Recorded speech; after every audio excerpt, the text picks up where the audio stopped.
Halo, Assalamualaikum warahmatullahi wabarakatuh. Perkenalkan, nama saya Vena Salsabila. Saya adalah salah satu mahasiswa pascasarjana di ITS. Di sini saya akan membahas terkait dengan farmakofor. Mengenai pendahuluan yang pertama, yaitu terkait definisi dari farmakofor. Jadi, farmakofor ini pertama kali diperkenalkan oleh Ehrlich tahun 1909, di mana beliau menyatakan bahwa farmakofor adalah suatu kerangka molekular yang membawa fitur-fitur penting yang bertanggung jawab untuk aktivitas biologis pada obat. Sehingga di sini beliau seperti menekankan bahwa farmakofor adalah suatu kerangka yang mengandung informasi-informasi penting yang berada di dalam obat terkait dengan aktivitas biologisnya. Kemudian definisi tersebut masih digunakan di beberapa tahun ke depan hingga dalam senturi, akan tetapi lebih diperluas dan juga diperdalam. Sehingga baru-baru ini didapatkan definisi baru terkait dengan farmakofor oleh Ayupak, bahwa farmakofor adalah kumpulan dari fitur sterik dan elektronik yang diperlukan untuk memastikan interaksi supramolekul optimal dengan senyawa biologis tertentu, serta untuk memicu atau memblokir respons biologisnya. Dan definisi dari Ayupak ini dipergunakan sampai sekarang. Di sini terkait fungsi dari farmakofor, bahwa yang pertama, farmakofor itu berfungsi untuk mewakili beberapa fitur molekular. Di antaranya yang pertama adalah dari struktur 3 dimensi, di mana farmakofor dapat menjelaskan atau mengetahui grup hidrofobiknya, kemudian grup yang terionisasi, dan juga H donor ataupun akseptornya. Sedangkan untuk yang kedua, yaitu pada struktur 2 dimensi, farmakofor dapat mengetahui substituensnya. Dan juga untuk yang ketiga, pada struktur 1 dimensi, maka dapat mengerti atau mengetahui sifat fisika ataupun sifat dari biologinya. Kemudian pada permodelan atau pemodelan farmakofor atau farmakofor modeling terbagi menjadi dua tipe. Yang pertama ada ligand-based manner dan yang kedua ada structure-based manner.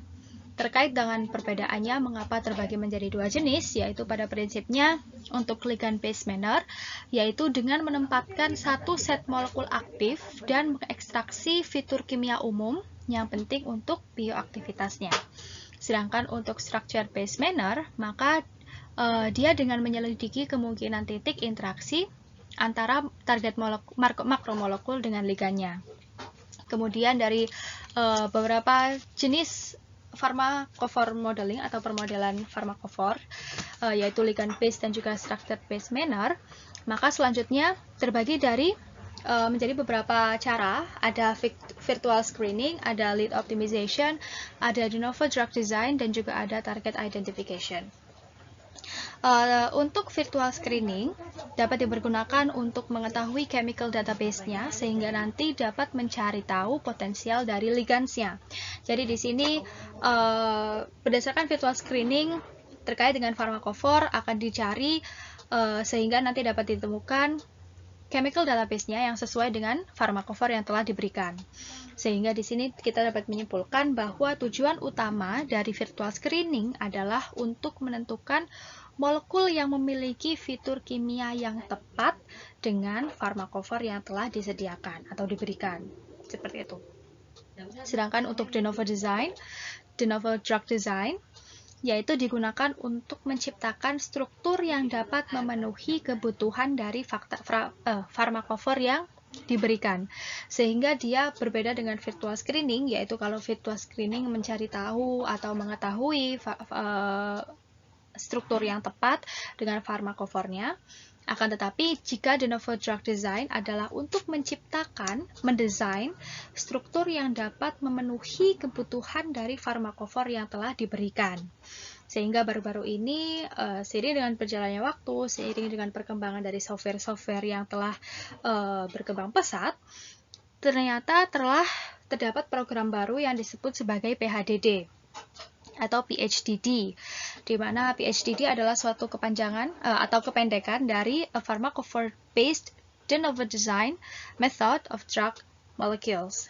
Sehingga secara otomatis menggunakan PHDD atau PHDD dapat menghasilkan molekul seperti obat yang memenuhi persyaratan atau kebutuhan farmakofor yang sudah dimasukkan.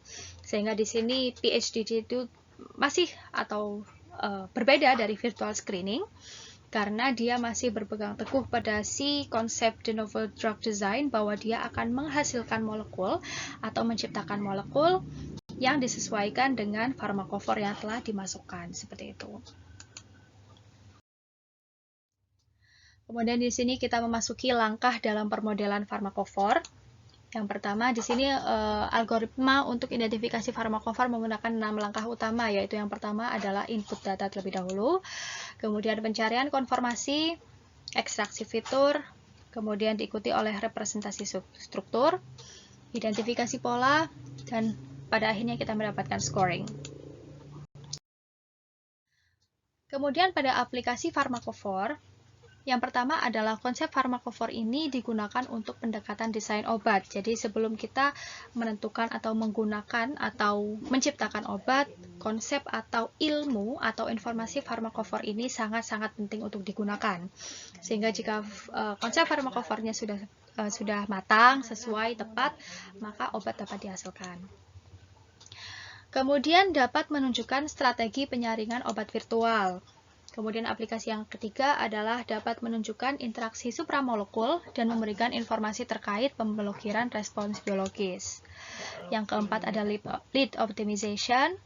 Yang kelima ada desain obat multi-target. Yang keenam yaitu menunjukkan aktivitas farmakologis, dan yang terakhir adalah target identification. Nah, di sini ada beberapa alur lagi terkait bagaimana cara kita menjalankan permodelan dari farmakofor itu sendiri. Jadi yang pertama kita mendapatkan struktur 3 dimensi dari PubChem. Di sini kita mendapatkan 3 dimensi dari PubChem. Di sini untuk alurnya dia mengangkat diabetes sebagai subjeknya. Jadi dia mencari tahu struktur 3 dimensi melalui PubChem. Kemudian struktur yang didapatkan dari PubChem itu diimport ke Ligand Scout, ya di sini, yaitu software yang dapat menciptakan model farmakofor 3 dimensi. Kemudian setelah diinput, energi senyawa ini diminimalkan dan kemudian digunakan lebih lanjut untuk pembuatan farmakofornya, seperti itu. Kemudian proses yang ketiga adalah setiap senyawa farmakofor yang diciptakan terlebih dahulu untuk mengetahui hubungan antara ligand dan juga reseptornya. Jadi di sini langkah pertama atau yang harus kita lakukan terlebih dahulu adalah menggunakan atau menciptakan farmakofornya terlebih dahulu, sehingga kita dapat mengetahui hubungan antara ligand dan juga reseptornya. Kemudian untuk tahapan selanjutnya adalah menggunakan aturan Lipinski untuk validasi. Seperti yang kita tahu, aturan Lipinski terdiri dari 5 aturan yang harus dipenuhi oleh suatu ligand, yaitu aturan yang pertama adalah berat molekul kurang dari 500 Da, kemudian yang kedua nilai log P kurang dari 5, kemudian aturan yang ketiga dari Lipinski adalah bahwa ikatan hidrogen donor kurang dari 5, aturan keempat ikatan hidrogen akseptor kurang dari 10, dan yang terakhir atau aturan kelimanya adalah molar refractivity antara 40 sampai 130.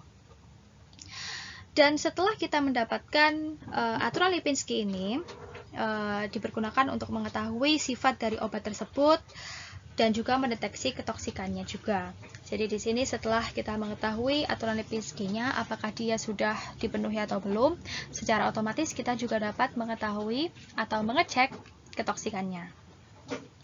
Selanjutnya, senyawa yang sudah memenuhi Lipinski rule di-download dan divalidasi menggunakan aplikasi PathDoc server, dan hasilnya akan dibandingkan dan juga dianalisis menggunakan Discovery Studio, seperti itu. Dan berikut adalah beberapa cara atau alur yang dapat kita ikuti terkait dengan farmakofornya. Kemudian di sini untuk permodelan yang pertama adalah ligand based modeling. Jadi pemodelan berbasis ligand telah menjadi strategi komputasi utama untuk penemuan obat.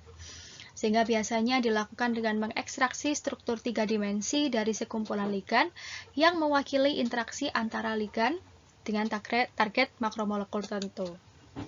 Nah, di sini saat ini seiring berjalannya waktu dan juga seiring dengan berjalannya teknologi, generator farmakofor otomatis telah dikembangkan, termasuk perangkat lunak yang tersedia secara komersial, seperti hip hop, hypogen, disco, gas, dan lain sebagainya.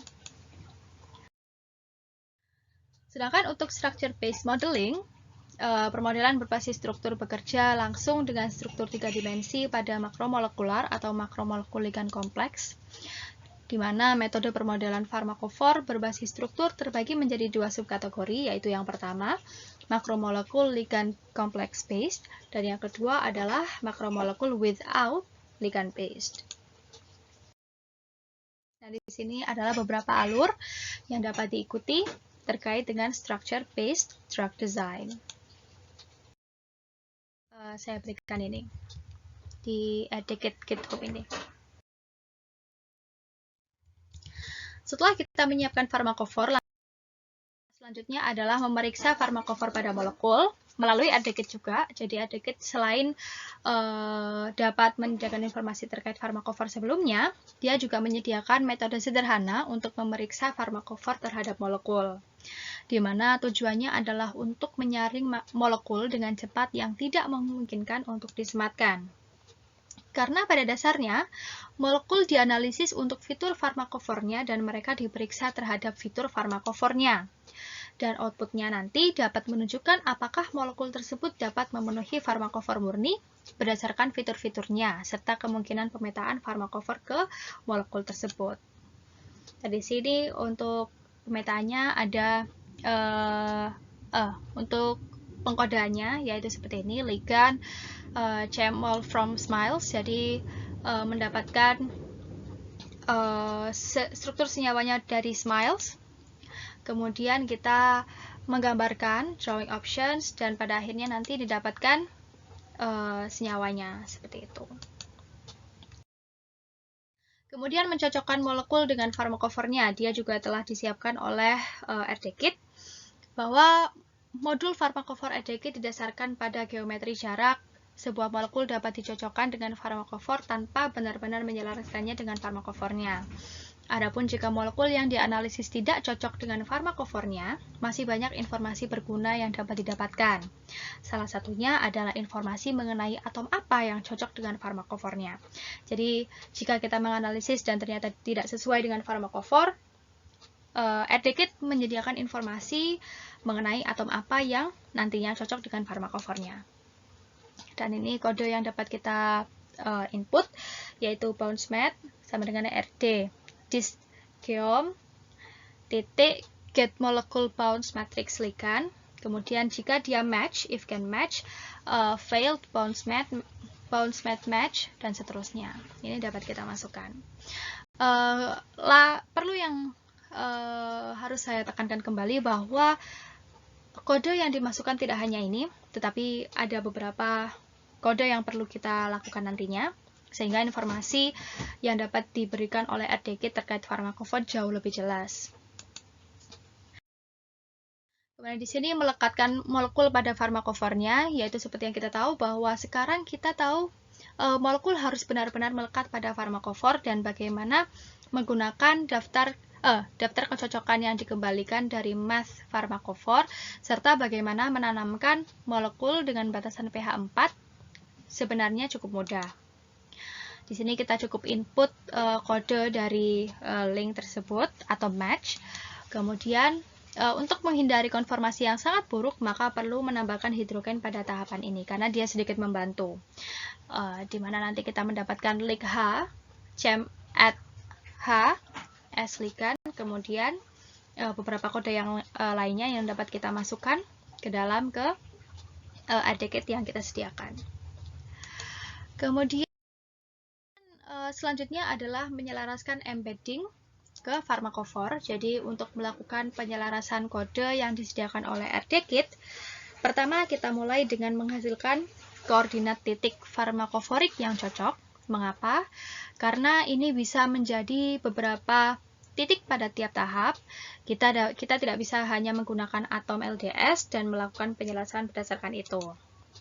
Sehingga kami membuat rata-rata geometrik dari koordinat beberapa atom dan menggunakannya untuk menyelaraskan dengan fitur farmakofor.